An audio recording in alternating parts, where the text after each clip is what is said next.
Hey, everybody, welcome back to another Motivation Monday podcast for Monday, February 4th, 2019.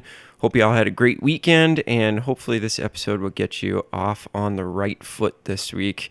So, today I wanted to talk about something that has been coming up with a lot of my students lately, and that is the topic of repetition and just how much repetition it takes to be a great musician. So, I was in some lessons this month, and my students were frustrated because they had been working on particular patterns or certain concepts for a couple of weeks, and they just weren't getting them to the level of execution that they wanted.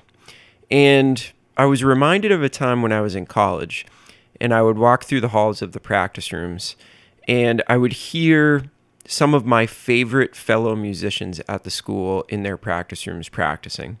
And, maybe I'd walk down the hall at, let's say, 9 p.m., and I would hear them furiously practicing a pattern or practicing a lick or something like that. And then I would go to my practice room and I'd practice for a couple of hours. And then maybe I'd come back down the hallway to use the bathroom or something like that, and I'd walk past their practice room again. Lo and behold, after 2.5 hours, they would still be practicing that same pattern over and over and over again. And 2 hours, I think a lot of us would agree, is a long time.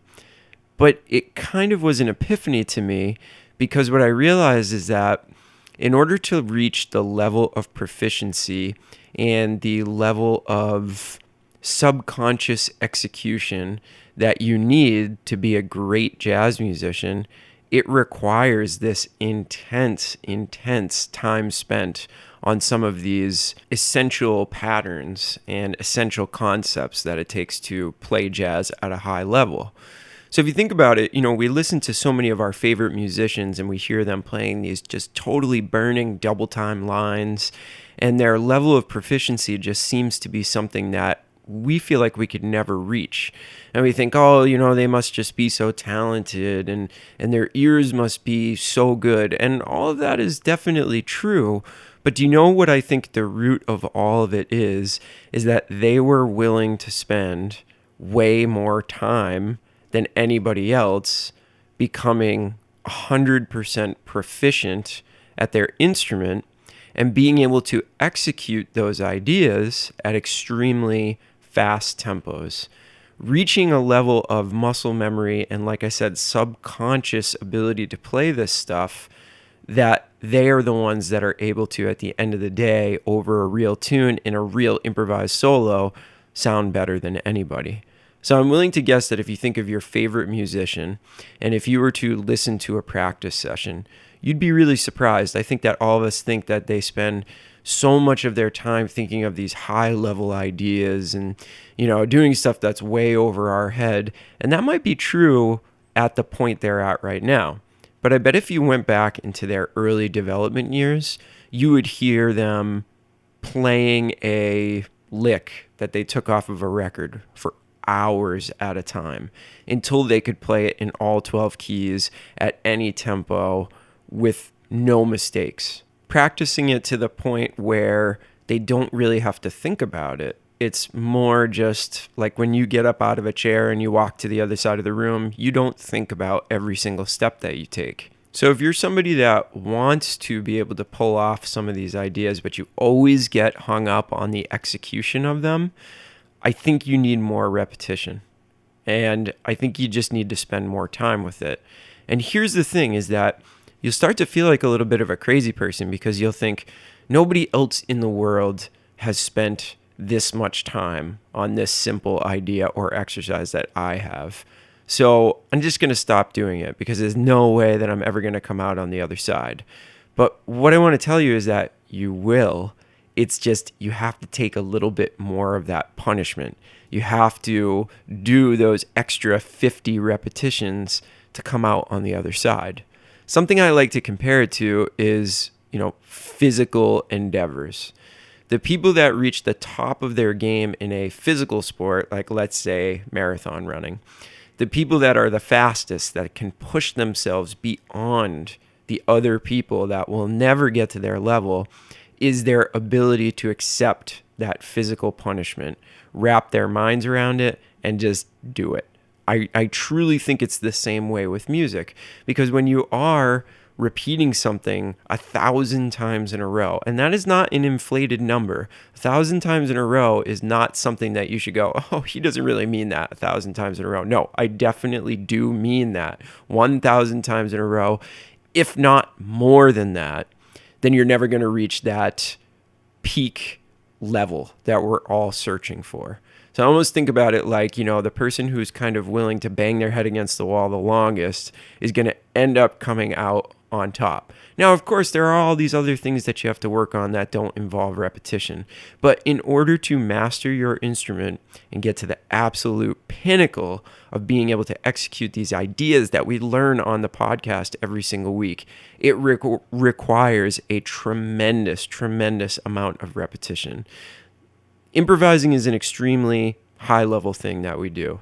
It's something that requires a lot of knowledge. And it's something that also requires instantaneous execution. By that, I mean you can't think of something and then 5 minutes later play it.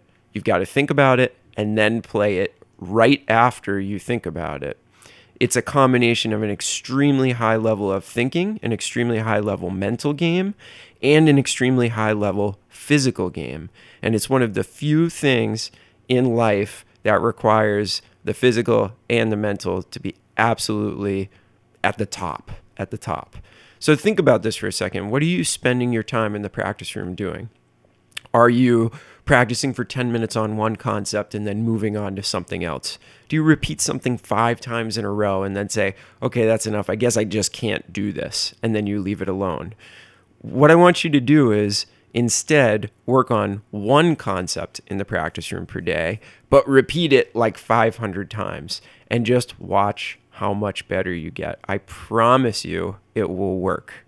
When I think about the things that I can play without thinking about it at extremely, extremely fast tempos and executed just perfectly, I think about things that I've been playing for a long, long, long time, probably hundreds, if not thousands of times.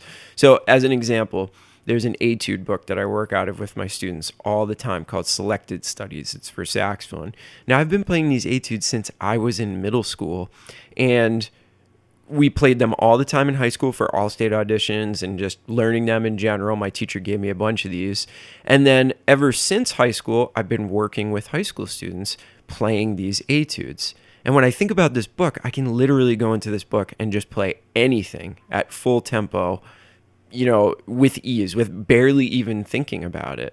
My students always go, oh my gosh, wow, that's amazing. You sound so good. And I say, yeah, but I've been playing these for about 20 years now. So think about that for a second. And that to me is proof. The things that I've played the most sound the best. It's the same thing with tunes that I've been playing for a long time, and I just know the chord changes so well. I can play basically anything I want to over them. So there's something to this. So I want you to think about that this week. If you're bouncing around in your practice session, if you've never repeated something more than 10, 20 times, you got to go back and you got to do it literally hundreds more times. And hundreds of more times? I don't know how to say that. But anyways, you get what I'm saying. Repetition is the key to success, and it might just be the thing that's separating you from sounding like what you want to sound like and then sounding what you currently sound like.